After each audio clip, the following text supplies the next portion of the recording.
दैनिक विस्तार समाचार में आप सबका स्वागत है। आज हम मौजूद हैं सोशल अलायंस आज के मुआशरे में बात करें किस तरीके से हमारी बहनें जो छोटी छोटी लड़कियां हैं कैसे बुर्का पहन कर वहाँ पर किस तरीके से लड़कों के साथ बेशर्मी से घूम रही हैं। ये दीन की कमजोरी है, ईमान की कमजोरी है या उनके माँ बाप की है। इस बारे में बात करेंगे रफ़ीउल्लाह साहब। और जो नशा वगैरह है उसके बारे में भी बात होगी, हम सवाल करेंगे, वो इसका जवाब देंगे। इसी वीडियो में मुकम्मल आपको दिखाया जाएगा।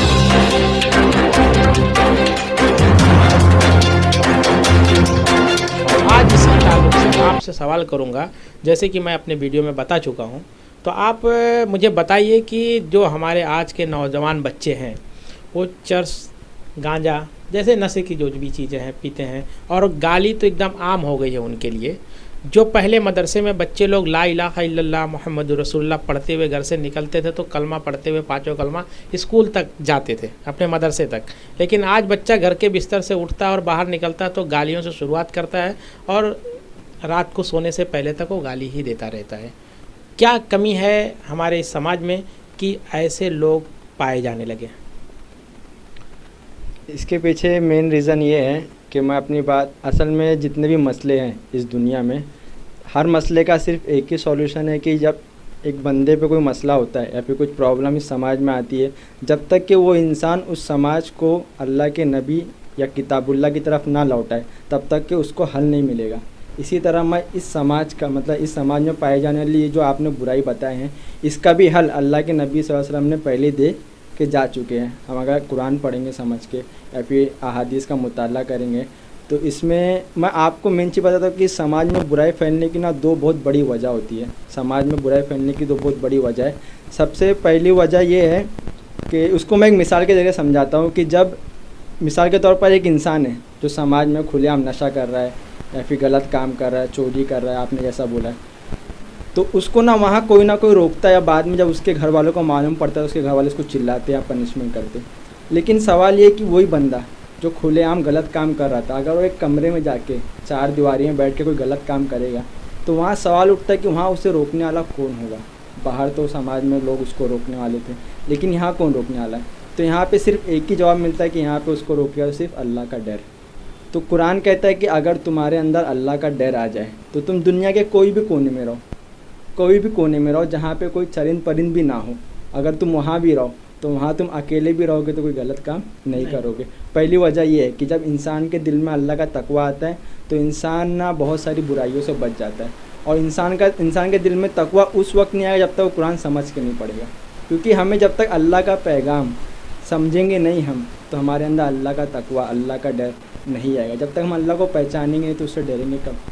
मेन वजह ये है। और दूसरी वजह ये है कि इस समाज में जो बुराई फैलती है उसके पीछे दूसरी वजह ये है कि इस समाज के जो अच्छे लोग हैं वो लोग बोलना बंद कर दिए हैं। इसकी मैं एक मिसाल लेता हूँ। जब अबू बकर सिद्दीक़ रज़ी अल्लाह अन्हु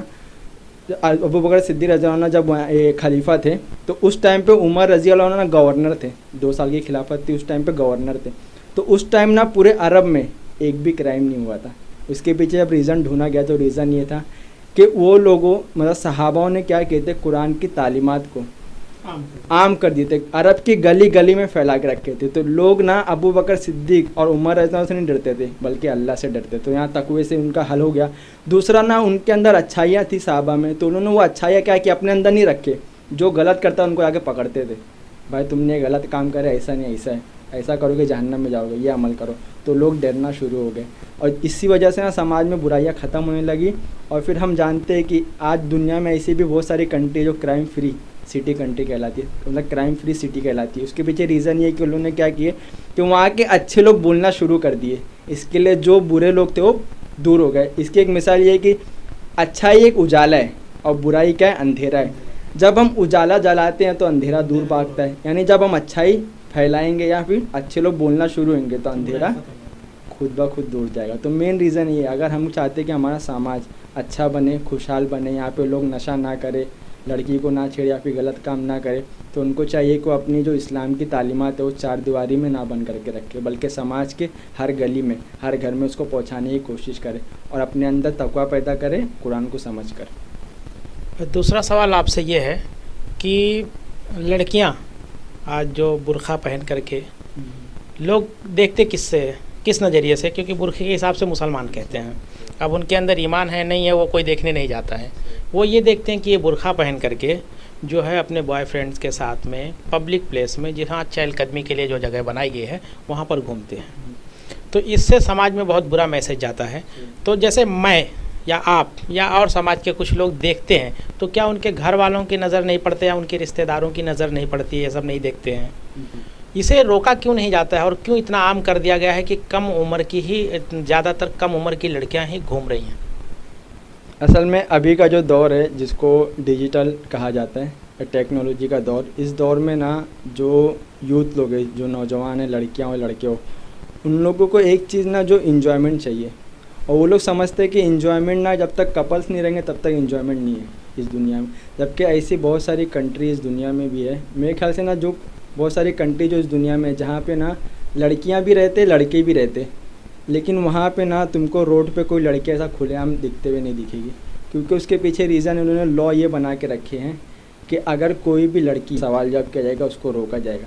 लेकिन यहाँ पे जब एक लड़की घर से बाहर निकलती है तो निकलने के बाद ना माँ को पता रहता ना बाप को कि लड़की गई कहाँ, क्लास का बोल के कहीं और, कॉलेज का बोल के कहीं और। प्रॉब्लम का भी कहीं ना कहीं सॉल्यूशन ना वही है जो मैंने पहले कहा था कि इन मतलब जो लड़कियां हैं निकलती है ऐसा बेशर्मी के साथ कहीं भी घूमते हैं, उनके पीछे कमी ये है कि उनके अंदर ईमान की कमी है, उन्हें दीन के सही नॉलेज नहीं है।